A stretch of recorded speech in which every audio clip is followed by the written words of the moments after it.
नमस्कार दोस्तों। तो क्लास 10th के लिए जो है, जो कि बिहार बोर्ड का एग्जाम होने वाला है 2026 में, उसके लिए सामाजिक विज्ञान का कुछ वीवीआई एमसीक्यू हैं, जो कि ये एग्जाम के दृष्टिकोण से बहुत ही ज़्यादा क्या है, जरूरी है। तो चलिए हम क्या करते हैं, समय ज़्यादा ना लेते हुए सीधा क्वेश्चन को स्टार्ट करते हैं।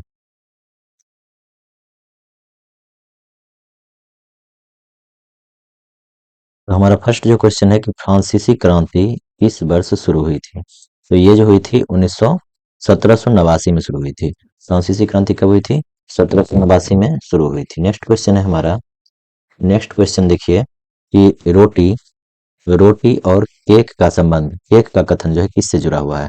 नेपोलियन से, रूसो से, मैरी एंटोनेट से या रोबेस्पियर से? इसका राइट आंसर जो हो जाएगा Marie Antoinette, option number C right answer हो जाएगा।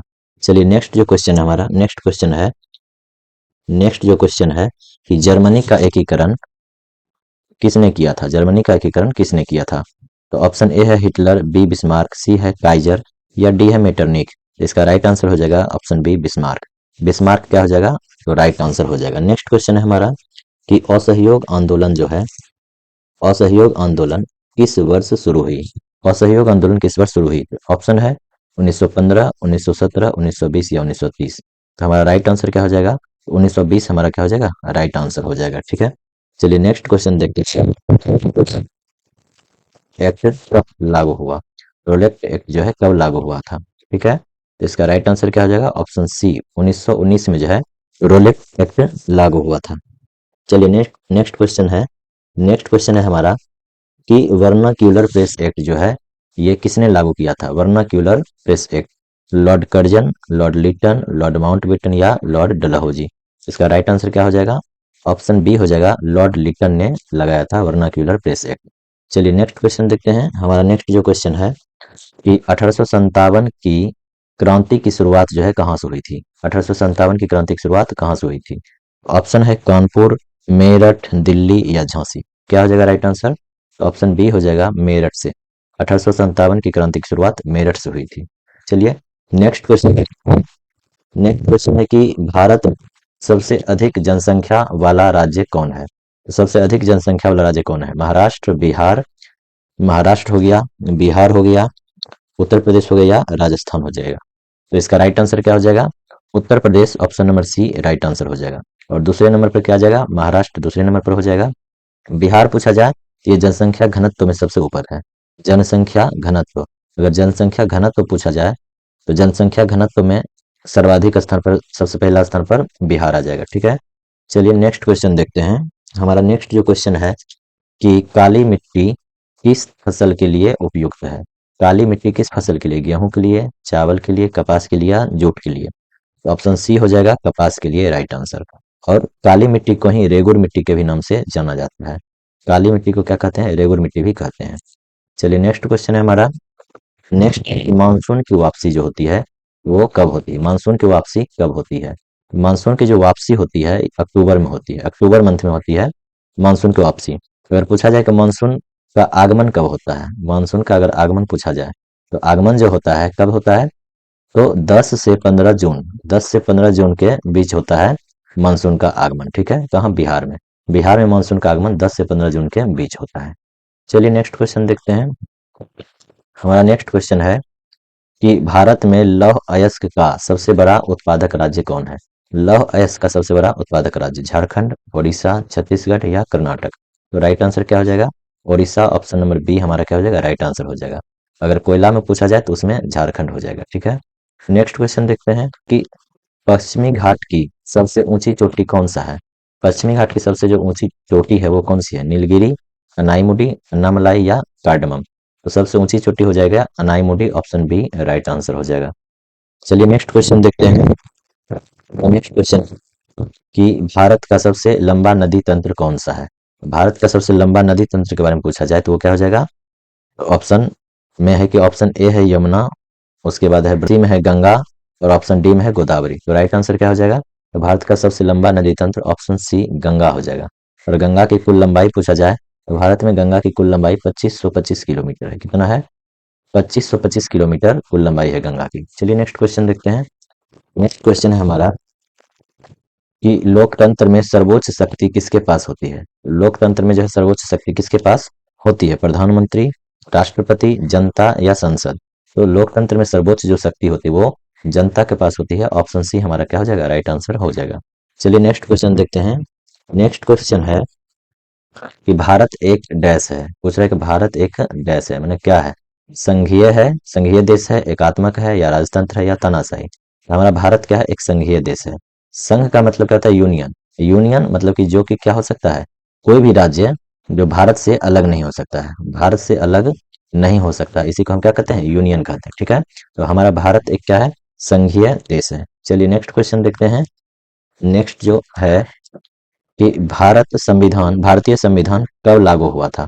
तो भारतीय संविधान कब लागू हुआ था, तो ऑप्शन ए है 15 अगस्त 1947, बी है 26 जनवरी 1950, सी है 26 नवंबर 1949 या डी 2 अक्टूबर 1950। तो राइट आंसर क्या हो जाएगा, भारतीय संविधान जो लागू हुआ था वो हुआ था 26 जनवरी 1950 को।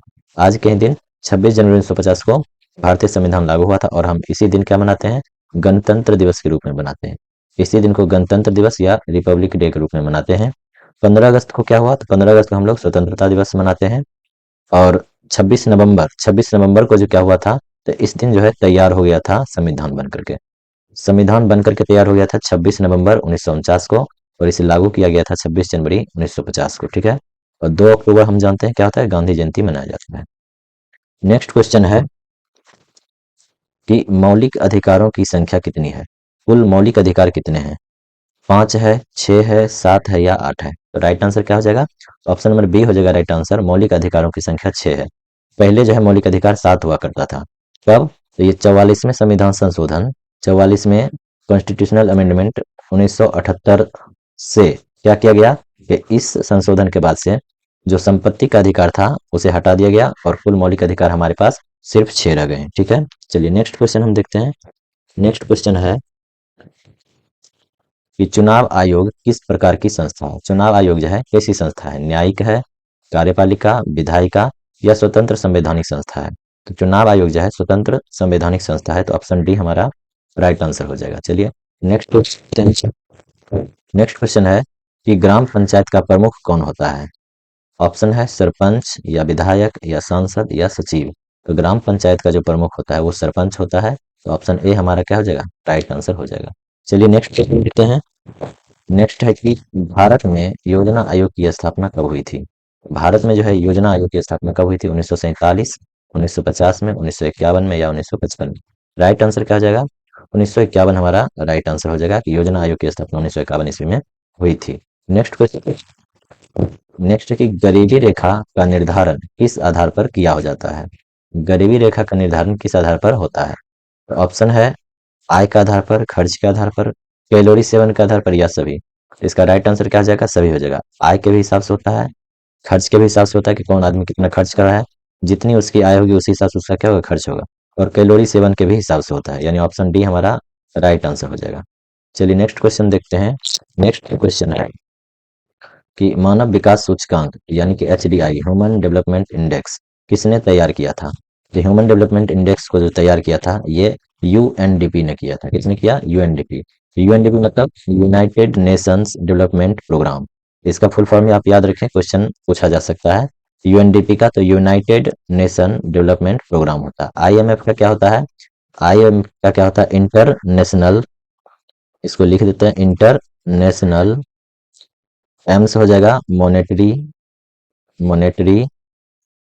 F से हो जाएगा फंड, इंटरनेशनल मॉनेटरी फंड हो जाता है IMF का। WHO का पूछा जाए तो वर्ल्ड हेल्थ ऑर्गेनाइजेशन, WHO का फुल फॉर्म हो जाता है। चलिए नेक्स्ट क्वेश्चन देखते हैं। नेक्स्ट क्वेश्चन है कि प्राथमिक क्षेत्र में कौन सा कार्य शामिल होता है। प्राथमिक क्षेत्र में कपड़ा उद्योग या खेती या बैंकिंग या शिक्षा। तो राइट आंसर क्या हो जाएगा, इसका खेती हो जाएगा। प्राथमिक क्षेत्र में खेती यानी कि कृषि को शामिल किया जाता है। नेक्स्ट क्वेश्चन है कि वैश्वीकरण का अर्थ क्या होता है। वैश्वीकरण मतलब क्या होता है, आत्मनिर्भरता या अंतर्राष्ट्रीय व्यापार या आर्थिक अलगाव या सीमाओं का बंद होना। इसका राइट आंसर हो जाएगा अंतर्राष्ट्रीय व्यापार, यानी ऑप्शन बी हमारा राइट आंसर हो जाएगा।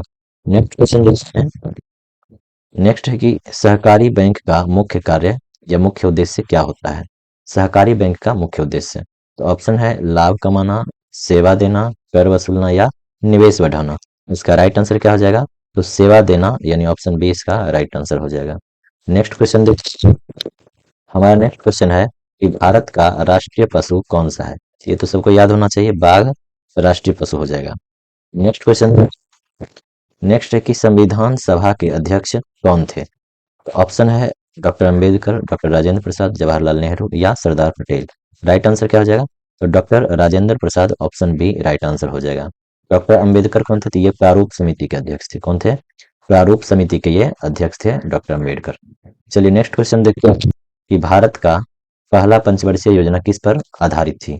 तो फर्स्ट पंचवर्षीय जो योजना थी वो किस पर आधारित थी? ऑप्शन है उद्योग, कृषि, सेवा या शिक्षा। तो पहली जो पंचवर्षीय योजना थी वो कृषि पर आधारित थी। और पहली पंचवर्षीय योजना का शुरुआत कब हुआ था? तो 1951 से 1956 तक चला था। 1951 से 1956 तक ये चला था, जिसमें कि कृषि पर जोर दिया गया था। चलिए नेक्स्ट क्वेश्चन है हमारा कि सबसे बड़ा लोकतांत्रिक देश कौन सा है? यूएसए, चीन, भारत या रूस। तो हमारा भारत क्या है? सबसे बड़ा लोकतांत्रिक देश है। नेक्स्ट क्वेश्चन है, नेक्स्ट है कि राष्ट्रीय आय जो होती है उसकी गणना कौन करता है? राष्ट्रीय आय की गणना आरबीआई, सेबी, सीएसओ या नीति आयोग। तो इसका राइट आंसर जो हो जाएगा वो हो जाएगा सीएसओ। सीएसओ यानी कि केंद्रीय सांख्यिकी संगठन जो है राष्ट्रीय आय की गणना करती है। नेक्स्ट जो है कि भारत में हरित क्रांति के जनक कौन है? भारत में हरित क्रांति के जनक, ऑप्शन है M S Swaminathan, Verghese Kurien, Norman Borlaug या अमर्त्य सेन। तो इसका जो राइट आंसर हो जाएगा वो हो जाएगा M S Swaminathan. Option A हमारा राइट आंसर है। नॉर्मन बोरलॉग कहेगा तो वैसे अगर पूछा जाए कि सिर्फ हरित क्रांति के जनक या विश्व में हरित क्रांति के जनक, तो नॉर्मन बोरलॉग हो जाएगा, लेकिन भारत में पूछा जाए तो एम एस स्वामीनाथन हो जाएगा। वर्गीज कुरियन कौन थे?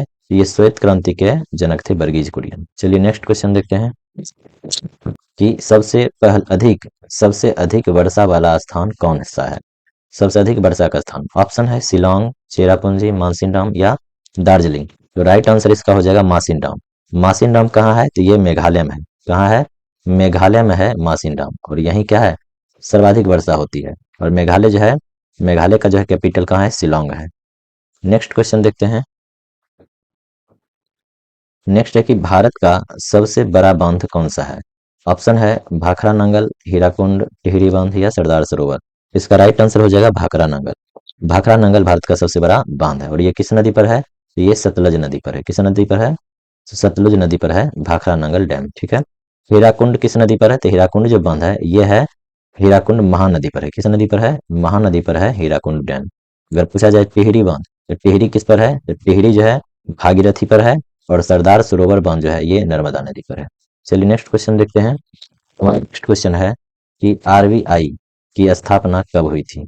आरबीआई का स्थापना कब हुई थी? ऑप्शन है 1935, 1947, 1950 या 1969।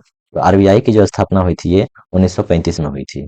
कब हुई थी? 1935 में। 1 अप्रैल 1935 में आरबीआई की स्थापना हुई थी। कब हुई थी? 1 अप्रैल 1935 को। नेक्स्ट क्वेश्चन है हमारा कि भारत का राष्ट्रीय वृक्ष क्या है? भारत का राष्ट्रीय वृक्ष कौन सा है? तो ऑप्शन है पीपल, नीम, बरगद या अशोक। तो भारत का राष्ट्रीय जो वृक्ष है वो हो जाएगा बरगद। क्या हो जाएगा? बरगद हो जाएगा। अगर वीडियो हेल्पफुल लगा हो तो क्या करें? इसे लाइक करें और चैनल को सब्सक्राइब कर लें। Thank you.